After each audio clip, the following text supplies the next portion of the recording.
Well, afternoon folks. It's been what, 2 weeks since my last carping session. Still been doing a bit of fishing, but the last couple of weeks I've been targeting the River Severn, not for carp, but for the elusive barbel, which is still eluding me. I've had a chub, but yeah, just had a brief step away from the carp fishing, but pleased to say I'm back down my short session water for another short session. Mark's here as well. He's fresh from a lovely 2-week break from Florida, which he's thoroughly enjoyed with the family. And yeah, we've been fishing. What time is it? It's just approaching 25 to 5. I think we've been here for about 30 minutes. I haven't seen any telltale signs, nothing stuck its head out or there's no fizzing. We've got blue and white skies, quite high pressure for September. I don't know the exact air temperature, but I would say it's well above 15 degrees and the water temperature is still quite high. And yeah, we've got the normal baits, CM2, and on its 5th or possibly 6th outing, I've lost count now. We're using the old Tangiterra from Angling Direct. So yeah, nights are drawing in now, so we've got possibly about 4.5 hours at a push angling, but yeah, 4 hours is better than none, so hopefully we're going to put a carp on the bank. These short sessions now are what, we've got about 3 left I think after tonight.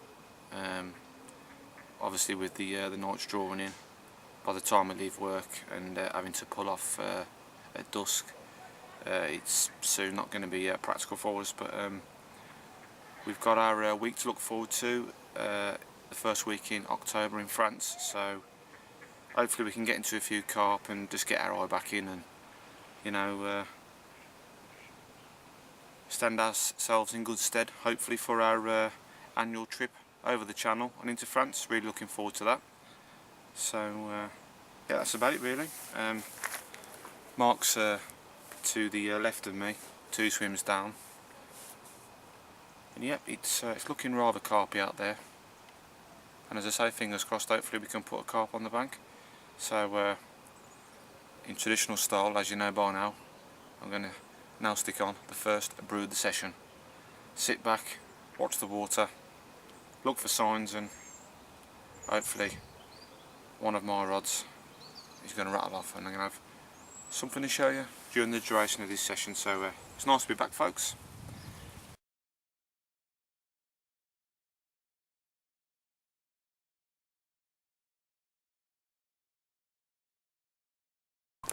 Well folks, there we go.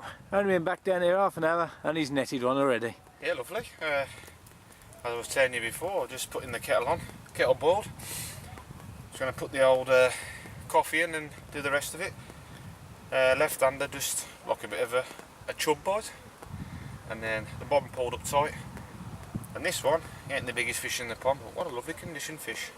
Yep. What are you going to call this one, mate? Yeah, he's you can clearly see there he's got a distinctive mark on his gill plate. I'll just zoom in and which I'm going to treat with some Christing Clinic. Doesn't look too bad, but you know, can't do it any harm, can it? Adding a bit more, but that's it. Real scrapper. And that's the first fish under the belt and the first carp in 2 weeks. So absolutely chuffed to get off the mark so early. So hoping this is the first of a few, mate. Yeah, and we've got to call him Scarface. Yeah. Even though he's a pretty little fish. And he's been quite well behaved and all. He certainly is. So let's put him back and get that rod back out. Yeah, and now another one. Great. Okay, that's the second fish of the evening for Mark, one of the slate grey strains. And do you want to describe the old tape, Mark? Absolutely, come out the water like a dolphin and just screamed off. So I've seen plenty of dolphins in Florida, but this one was doing its best.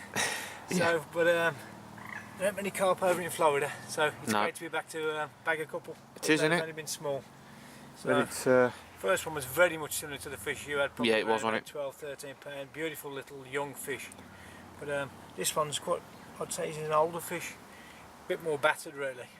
But still in decent nick, but there you go folks. If you hold me, I'll zoom in. Yeah. Lovely. Well, they're getting bigger, Mark.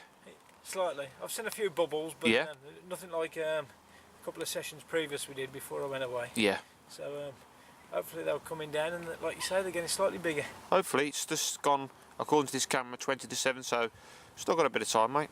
Yeah, still got an hour and a half, so you never know. One of us might come lucky. Hopefully. Right, slip it back, get the rod back Exactly out, mate. 1 minute past 8 o'clock. I've just slipped another one back, and so has Mark, believe it or not. So Mark's on 3, and I've had 2 this evening. All around about the same stamp, to be honest. The last one I just had was around about £15, and the one that I showed you on the camera was the same size which Mark had. So plenty of fizzing in the last hour. Absolutely, some of the spots have been just well and truly ripped up, but you know, we're quite puzzled as to why we haven't even had a bleat, let alone a take. But saying that though, it might necessarily not just be carp. Could be bream, could be big shoal or roach. So yeah, but it's just been really nice to get back out behind the rods and do what we love, and that's carp fishing. So I'm going to have a slow pack up now and fish it right to the death. As usual, if anything does materialise and anything worth adding to this blog, I'll do so.